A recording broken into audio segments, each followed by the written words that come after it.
pessoal, tudo certo? Bem-vindos à nossa grande série de reviews do ano. Com certeza. Game of Thrones pelo terceiro ano seguido e último, infelizmente, aqui no canal. Hoje estamos aqui para dar o pontapé inicial às reviews dessa 8ª temporada. Final. Acabou.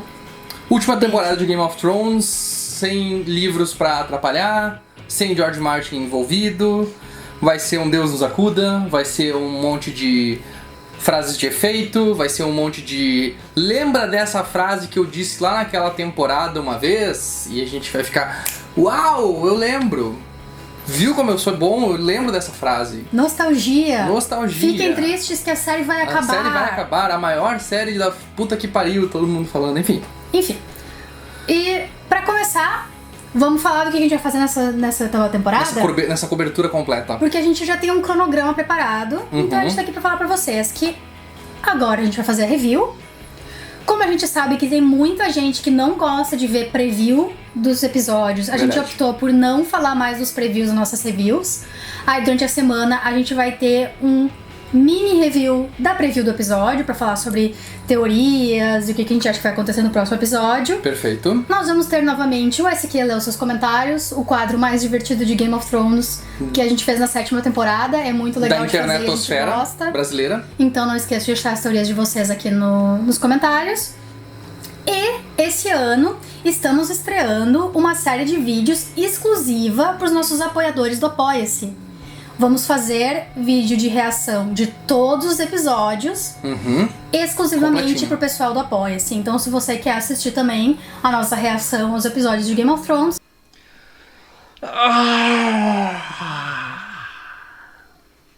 Ô tu, fala cadeirante, fala velho gordo. Vai lá e considera nos apoiar no apoia.se/canal SideQuest. Isso aí. Deu. Agora que a gente falou de toda a burocracia, vamos falar do primeiro episódio da 8ª temporada de Game of Thrones. Que não tem nome. Não, até o momento. Vocês provavelmente estão vendo aí o nome, já tem algum nome escrito. A gente não sabe, no momento que a gente estava falando desse episódio, ainda não tinham colocado nem na HBO Go. Provavelmente porque o nome é muito revelador. Então provavelmente é o rei de verdade, a revelação do segredo. Aegon Targaryen. Aegon Targaryen, rei Aegon, cesse do seu nome, não sei, alguma coisa assim. Bom, pra mim... Acho que faltou um pouco mais de alguma coisa acontecendo nesse episódio, porque são 6 episódios que a gente vai ter nessa temporada. Eu sei que são episódios mais longos, eu sei que são episódios mais complexos nas suas propostas, e eu entendo que esse episódio é todo um grande setup. Sim, foi um episódio pra tudo que vai acontecer. Fulano e Ciclano se reencontraram. Isso. Ciclano e Beltrano se reencontraram. Mas no momento que tu tem só 6 episódios pra contar, eu acho que tu já pode começar tocando fogo, entendeu? E eu acho que foi o que eles fizeram, já começando com a Daenerys chegando em Winterfell. E o Sam já falando pro Jon que ele é o Aegon Targaryen. Sim, foram as duas coisas, os dois pontos mais importantes de toda a trama. Eu fiquei surpresa que eles fizeram a revelação tão cedo na temporada. Eu achei que eles fossem enrolar ainda um pouquinho mais, mas não, eles não enrolaram. Naquele tempo que o Sam chegou ao Winterfell, ele já conversou com o Bran, a gente não precisou ver essa conversa, sabe? Porque a gente sabia que o Sam sabia, a gente sabia que o Bran sabia, então a gente não precisava ver o Sam dizendo pro Bran que ele sabia e o Bran dizendo pro Sam que ele sabia. Isso foi um pouco inteligente. Foi uma boa ideia. E daí ele já revelando isso pro Jon no primeiro episódio, que já cria essa situação de desconforto entre ele e a Daenerys, e essa questão de ele não ser muito inclinado a ser rei. Eu não lembro se no final da 7ª temporada, quando eles têm essa revelação, o Bran e o Sam não estão juntos conversando? Não, o Sam vê num dos papéis da Cidadela por acidente. Mas foi ao mesmo tempo que eles juntaram, Exatamente, enquanto o Sam tá vendo, o Bran tá tendo a visão, que daí a gente vê o Ned chegando lá e pegando o Jon e etc. Pontos positivos. A série é muito linda. Ela tá muito bem feita. Não dá pra negar que o Winterfell tá lindo. Aquela vista panorâmica de Winterfell foi uma coisa que a gente não teve até o momento. Verdade. Deu pra gente ter uma ideia de onde é que fica a árvore, onde eles sempre vão, que ela é fechada também, e a extensão que ela faz. Né? Os figurinos são sempre lindos, os cabelos são sempre lindos. E eu adorei a abertura, que eles mudaram completamente. tudo completamente.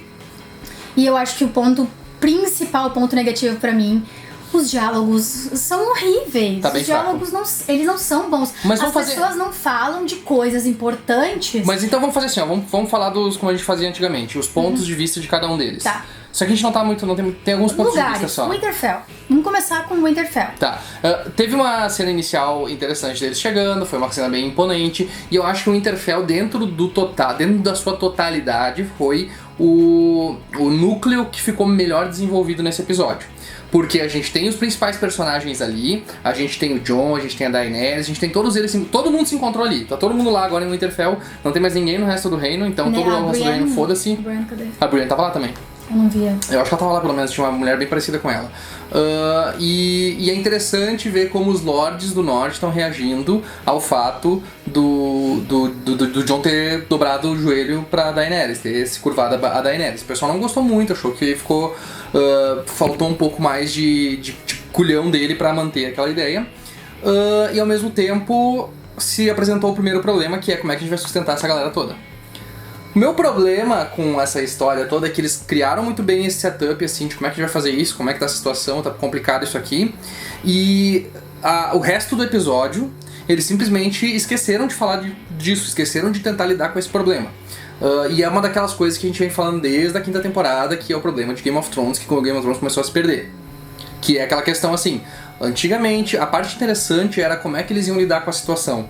Sabe, a gente tá pobre, a gente não tem dinheiro, a gente não tem comida aqui na cidade, a gente precisa lidar com isso, senão o povo vai entrar em desespero e vai começar a se matar, vai começar a fazer violência que vai fazer em King's Landing, fazer o diabo em King's Landing. Reinar, de fato reinar, que é o que a Sansa tava fazendo quando o Jon não tá lá. Sim. E ela parece ser a única pessoa que tá preocupada com isso. Quer ser austero, que é o que os Stark sempre fazem. Toda vez que um rei ia pra lá pra se divertir, os Stark ficavam puto da cara na mitologia dos Stark, porque eles não têm como sustentar um séquito de 1000 pessoas que vão lá e começam a consumir as comidas deles. Eles estão prestes a chegar no inverno. Se eles ganharem essa batalha dos White Walkers, eles ainda têm o inverno pra enfrentar. E como é que eles vão fazer isso alimentando 10.000 Unsullied, dois dragões, como eles falaram, e ainda mais os Dothraki além disso. E mais todos os outros que estão indo lá pra Winterfell pra ajudar eles também. Pra se proteger do exército morto-vivo, né? Isso. Tem tudo isso ainda pra pensar. E o problema é assim, em vez de eles discutirem essas situações, tentarem achar soluções, tentarem negociar, tentarem fazer alguma coisa pra tentar manter aquilo funcionando, a principal discussão deles foi: eu acho que a sua irmã não gosta de mim, Jon.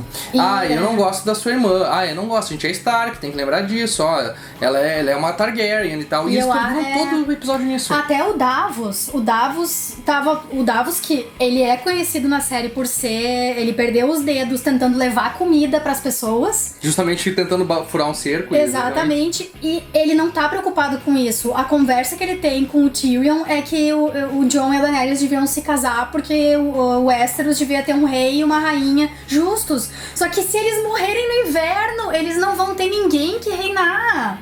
Exatamente isso. Sabe, tipo, eles estão colocando o carro na frente dos bois e nem o Jon tá pensando nisso. Porque o Jon, quando a Sansa pergunta pra ele, diz: tá, tu ajoelhou, tu largou tua coroa pelo norte. Ele disse: isso não importa.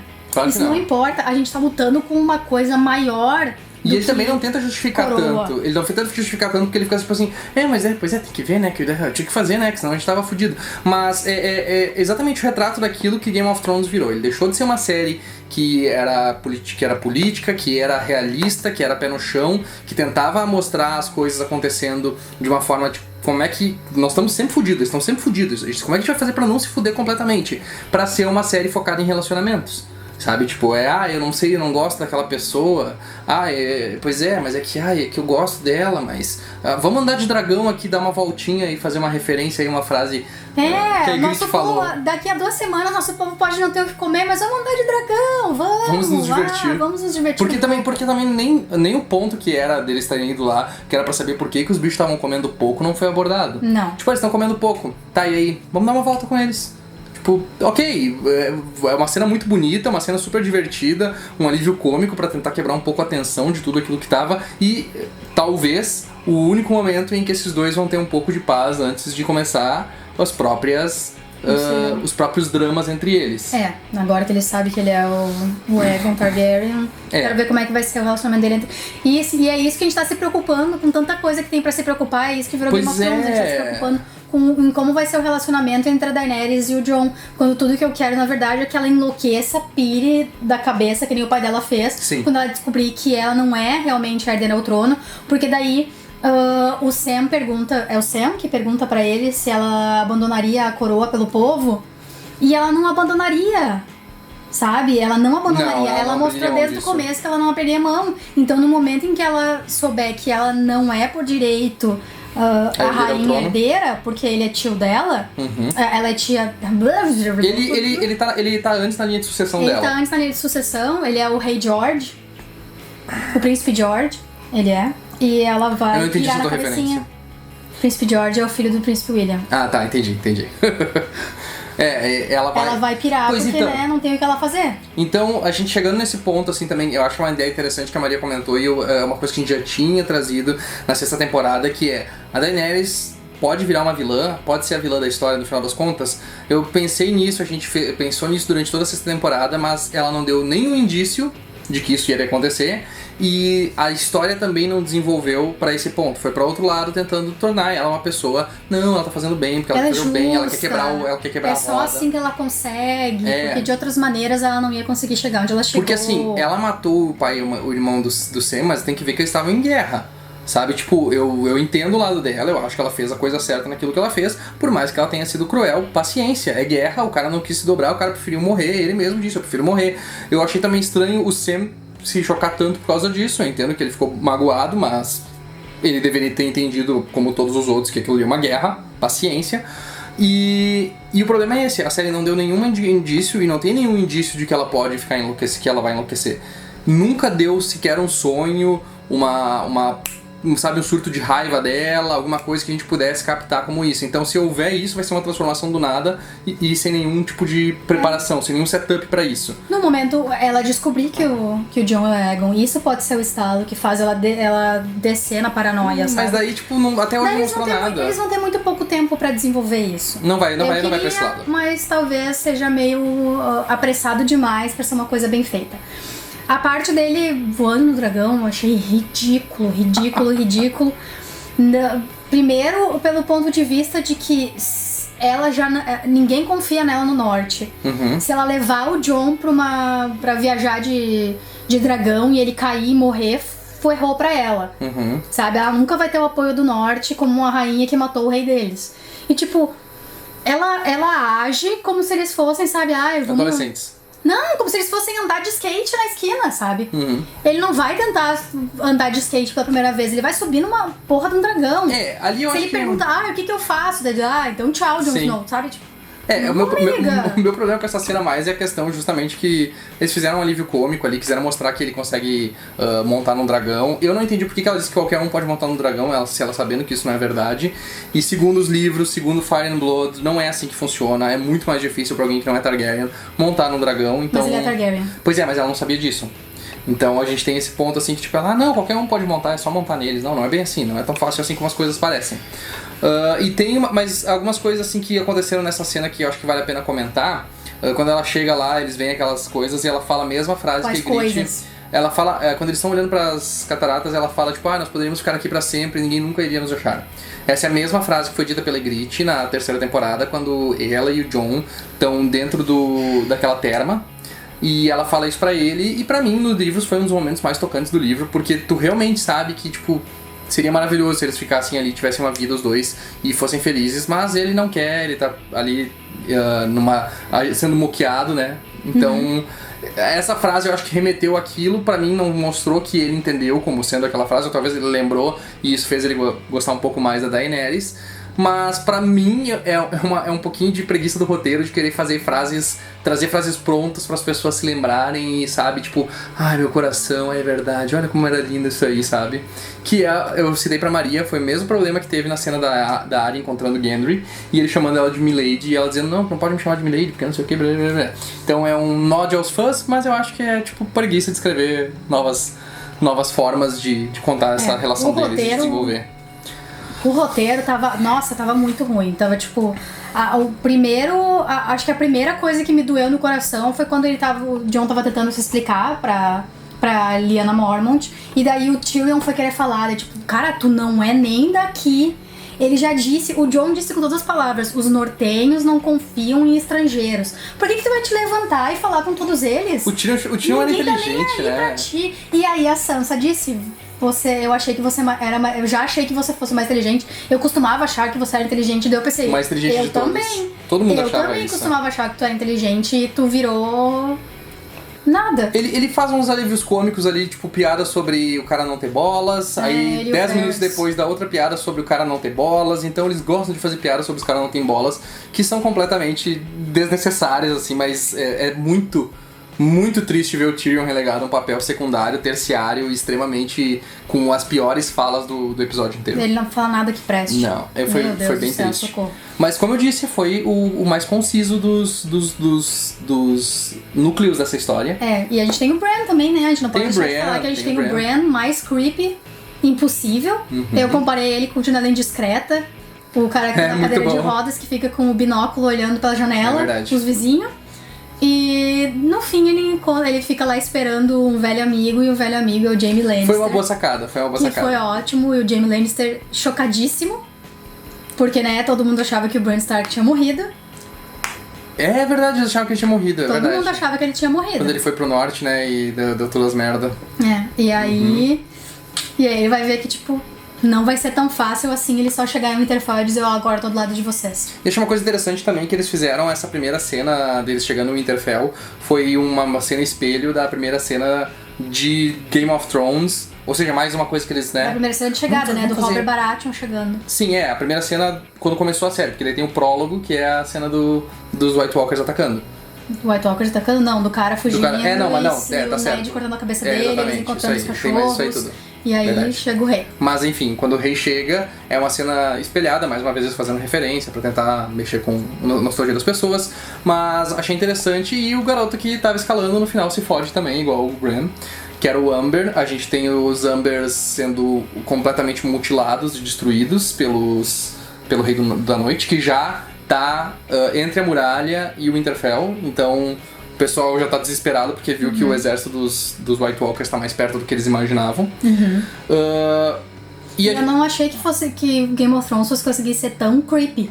Porque foi uma cena de filme de terror. E eu achei foda demais. Foi bem o feito. Tormund virando de costas, o guri abrindo os olhos e daí gritando, e o Beric Dondarrion metendo a espada de fogo nele. Foi sensacional. Acho que foi a minha parte favorita do episódio. Podia ter acontecido umas 2 temporadas antes. Né? Uma coisa que já seria muito mais interessante se tivesse visto um pouco antes. Mas eles decidiram deixar pra agora. Foi uma cena muito boa, não dá pra negar. E a gente ainda tem que falar aqui que daí... Sobre o Winterfell tem mais alguma coisa? Sobre a Arya, sobre a Sansa? A Arya. A gente não falou muito da Arya ainda também. A Arya só fez umas caras e bocas. Falou aço valeriano. Mas tem uma coisa interessante. Eles não falavam. Tem uma coisa interessante que aconteceu com a Arya, que foi ela tomou o lado da Sansa. Quando o Jon tenta minar a relação das duas, dizendo, você não vai com ela, né? Não sei o que, não, tô com ela porque a gente tem que manter a família viva. Então esse foi um ponto interessante, são pequenos detalhezinhos que ficaram interessantes, mas que no geral, assim, eles meio que se perdem num monte de porque parece que farfalhar que aconteceu. Que mesmo sabendo que tem um exército, tá todo mundo focado no pequeno, não no grande quadro. Nos reencontros, por isso o Jon parece muito visivelmente frustrado com as pessoas, porque ele é o único que nota que, tipo, essas coisas pequenininhas que eles estão conversando não tem nenhuma importância no grande jogo, sabe? E que essas briguinhas, Sansa e Daenerys, e se o povo do norte confia na Daenerys ou não, isso não é uma coisa pra gente se preocupar agora.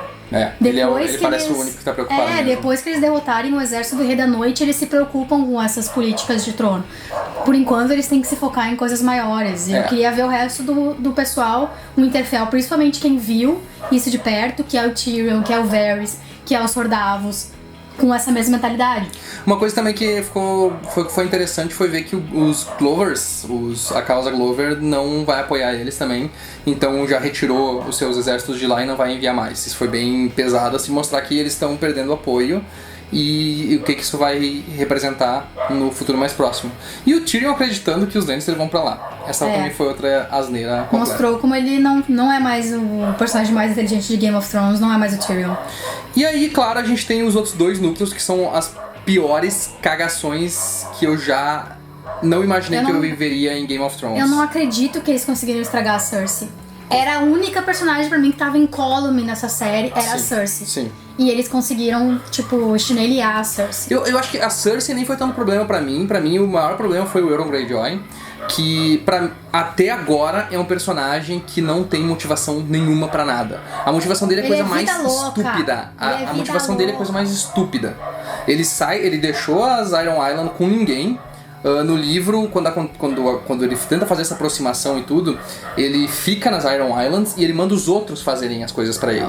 E as motivações dele são maiores do que isso. A motivação dele não é transar com a rainha, não é tentar engravidar a rainha. A motivação dele é tentar realmente tomar o trono. Ele quer tomar o trono e nem que ele tem que usar a porra do berrante lá pra domar os dragões e pegar os dragões pra ele. Esse é o objetivo dele. E esse Euron Greyjoy que é só meter o pau na Cersei. É só o que ele quer fazer. Ele não tem mais nenhuma motivação além disso. Aí ele atravessou o mar, ele foi lá, pegou aquela merda daqueles caras, ele prendeu a irmã dele pra entregar pra Cersei. Sobrinha dele. Prendeu a sobrinha dele, mandou pra lá, e aí fez tudo isso pra poder transar com a Cersei. E a Cersei aceitou. Ela não tinha muita escolha, para ser Claro que ela sincero. tinha escolha, óbvio que ela tinha escolha. Mas não, ela ia perder toda a Fleet, e ela sabe que eles são extremamente instáveis, então ela tentou, mas eu também não concordo que ela tenha feito a coisa certa. Eu acho que foi ridícula aquela cena, foi patética aquela cena. Foi 0% Cersei aquela cena. Sim, e reduziu ela a uma whore, ela é uma vagabunda que só ganha as coisas com sexo, basicamente. Ela não tem poder pra fazer mais nada.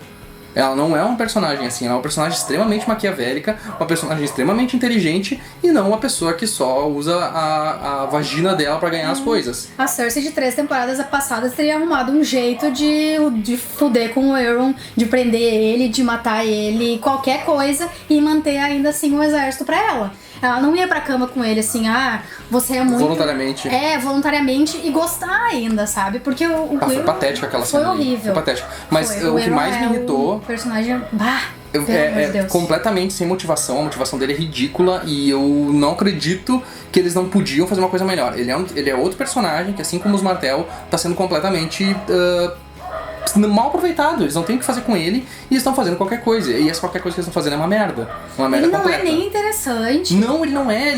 Nossa. Ele não é interessante, ele não é carismático, ele não é engraçado, ele não é nada. Nada. Ele só é. Ele só tá lá pra servir como plot. Ele é tipo um agente do caos. Ele move o plot pros pontos que os roteiristas querem que o plot vá. Mas não conforme as personalidades dele, conforme eles querem. Então, eles não tentam usar a personalidade dele pra fazer alguma coisa diferente. Eles simplesmente fazem isso pra tentar mover como eles querem o plot. Então, ele tá ali só pra... Ele é o Ramsay Bolton.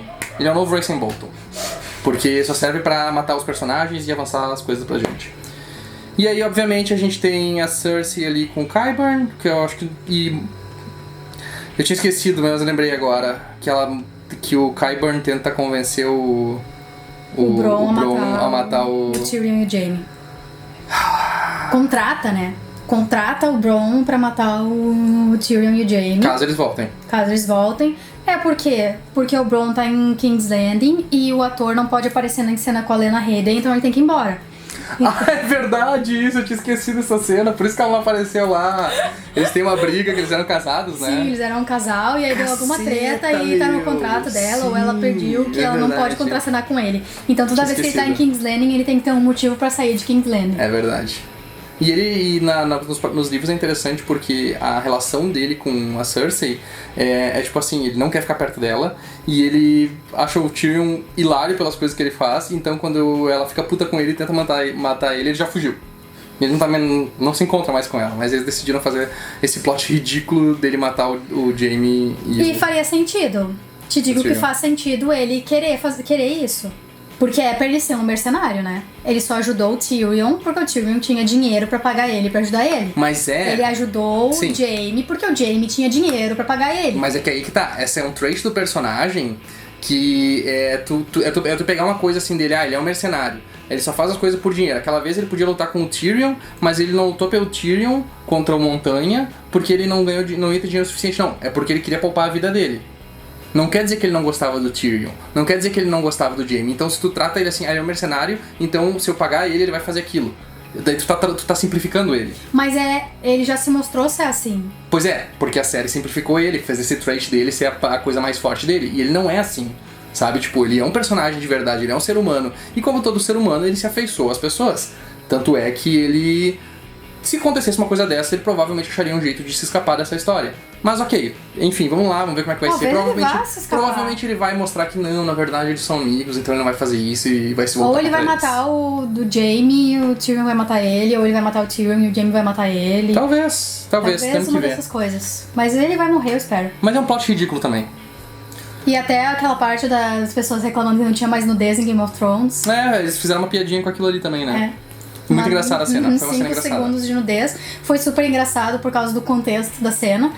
E apreciei o humor daquela cena. Foi uma cena boa. Foi melhor do que outras tentativas de humor que eles tiveram no episódio. Eu achei a cena um pouco filler, mas ok. E a gente tem o Tyrion Greyjoy fazendo aquele esquema de... Cumprindo a promessa dele. Fazendo o arco de redenção dele.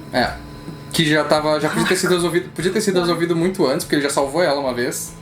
Então ele tá salvando ela de novo, eu acho que é um pouco repetitivo. Ele já fez isso várias vezes, já provou que ele merece redenção e tal. Agora ele vai de novo se redimir com os Stark, porque ele não se redimiu o suficiente ainda.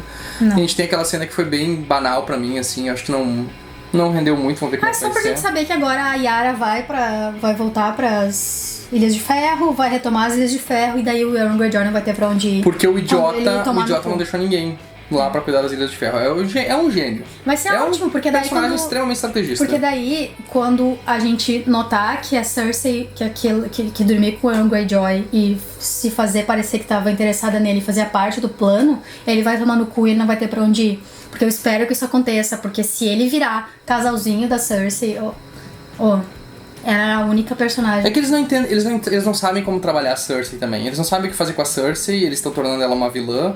Então, na cabeça do roteirista faz sentido ela usar os charmes dela de mulher pra Mas ela não parecia que ela tava coisas. usando os charmes dela de mulher. Claro parecia que ela tava só tipo, tá bom então, vamos. Pois tipo, isso é outra coisa. Ela nunca faria isso. Pois é, mas... Ela nunca faria isso, ela não quer, sabe, tipo... É por isso que eu digo, essa é uma falácia tu acreditar que as mulheres de Game of Thrones são retratadas de uma forma que elas são fortes e que elas são independentes. Porque a série não faz isso. A série torna elas apenas, tipo assim, ela finge que são fortes, mas na verdade elas são personagens fracas, personagens que precisam usar do seu corpo, ou que precisam de um homem pra ajudar elas o tempo inteiro. A série nunca mostra elas sendo realmente fortes, ou nunca mostra elas sendo realmente inteligentes, como elas devem ser. Tipo, fora a área que eles dão uma forçada pra caralho pra ela ser forte fisicamente, porque mentalmente, sei lá, a gente não consegue ver muito a cabeça dela em utilização, então... Sei lá, a série ela se faz... Ela tenta usar essa camada de mulher forte porque eles não sabem como como fazer uma mulher forte de verdade. Pois é, eu tava pensando na Sansa, porque a gente pensa, nossa, a Sansa passou por tanto tempo, por tanta coisa, ela é uma mulher forte. Mas ela era burra, até Mas ela foi salva, quando ela fugiu de King's Landing, ela fugiu com quem? Quem é que ajudou ela a fugir? O Mindinho. Quando ela fugiu do Ramsay Bolton, o Theon. Sabe, ela não saiu de nenhuma situação por conta própria. Por inteligência própria também. Exatamente. Ela sobreviveu porque ela tava sempre, alguém pra ajudar ela. Ela nunca sobreviveu porque ela realmente era. O que é diferente dos livros. Nos livros ela conseguia se safar das situações porque ela era inteligente o suficiente pra entender como ela poderia fazer aquilo e como ela poderia usar aquilo em favor dela. Então assim funcionava. Só que na série eles não conseguem fazer isso. E aí a gente teve toda aquela história do estupro dela, que foi a coisa mais patética que eles poderiam fazer na história até então. E enfim... segue esses problemas. Eu acho que o episódio foi um pouco parado demais. Eu espero que possa ter um pouco mais. Porque assim, o que tá funcionando em Game of Thrones é quando eles fazem ação. E é só quando eles fazem ação. Quando as tramas deles estão ridículas, as preocupações deles com os relacionamentos são patéticos e completamente desnecessários. Decepcionantes. Eu acho que no momento em que a série tá caminhando pra sua última temporada, em que é uma coisa mais... as ações dos personagens têm mais peso no que vai acontecer com todo mundo. Eu acho que ficar se preocupando com coisinhas de relacionamento pequenas não parece ser necessário, digamos pois é. assim. Tem muito na linha pra gente precisar ficar vendo a Daenerys falando eu acho que a sua irmã não gosta muito de mim. Não é esse o tipo de discussão que eles têm que ter, sabe? Pois é, porque no final das contas, chegou no final do episódio, eles não apresentaram nenhuma solução de como é que eles vão resolver a parada da galera tá sem comida, sem nada. Sabe? Pois que era uma coisa que eles podiam ter tentado responder nesse episódio. Pois é. Mas, dito isso, eu acho que ficou interessante. Eu não gosto da ideia dele ser do Jon ser o Aegon Targaryen, da forma como eles contaram, da forma como as coisas estão se desenvolvendo muito rapidamente, apesar de entender que precisa ser rapidamente desenvolvido. Mas foi interessante ver aquela parte ali do Sam contando pra ele e ele ficando chocado com a revelação, assim, não, mas meu pai nunca ia mentir pra mim. Essa é a primeira coisa que ele pensa. Você quer dizer que o meu pai mentiu pra mim? Então, tipo, cara... presta atenção, ouve o que ele tá falando primeiro, depois tu reclama. E aí, mas foi interessante e eu quero ver de que forma ele vai lidar com essa informação. Também. Tô muito curiosa pra ver de que forma ele vai lidar com essa situação. Quando é que ele vai contar isso pra Daenerys? Se a Daenerys vai acreditar e como é que ela vai lidar com isso? Eu acho que isso... Ele provavelmente vai querer esperar pra contar pra ela até depois eles terem derrotado o exército dos mortos-vivos. Só pra não correr o risco dela emputecer e ir embora com todo mundo. Talvez ele conte mais cedo e ia ser mais interessante se ele contasse mais cedo e a gente visse esse desenrolar da história mais adiante. Não é isso que eu quero ver agora. Eu só não quero ver os dois reinando felizes no final, como eles sugeriram uma hora ali, porque não precisa acontecer isso. Isso vai ser feliz demais, ridículo demais. Mas enfim, eu acho que foi, em geral, assim... Não foi o pior episódio de Game of Thrones. Não foi o pior, mas também não foi bom como eu esperava que fosse e nem tão intrigante como eu esperava que fosse. E esses problemas com esses personagens que a gente achou que talvez eles fossem consertar em 2 anos, eles não consertaram, é bem irritante. Nossa, 2 anos pra escrever o roteiro desse episódio. Tristeza. Então tá, pessoal. É nessa nota de decepção que a gente deixa a nossa review de hoje. Como sempre, não esqueçam de deixar aqui nos comentários o que vocês acharam do episódio. Como sempre, a gente vai fazer o SQ ler os seus comentários, então deixem suas teorias, Todas deixem as o que teorias. vocês acharam, o que vocês acham que vai acontecer nos próximos episódios. Não esquece de dar joinha se vocês gostaram do vídeo, compartilhar nas redes sociais, com quem vocês acham que vai gostar de vir aqui conversar com a gente também. Se inscrevam no canal se ainda não é inscrito e fiquem ligados que tem vídeo toda semana, tá bom? Até a próxima!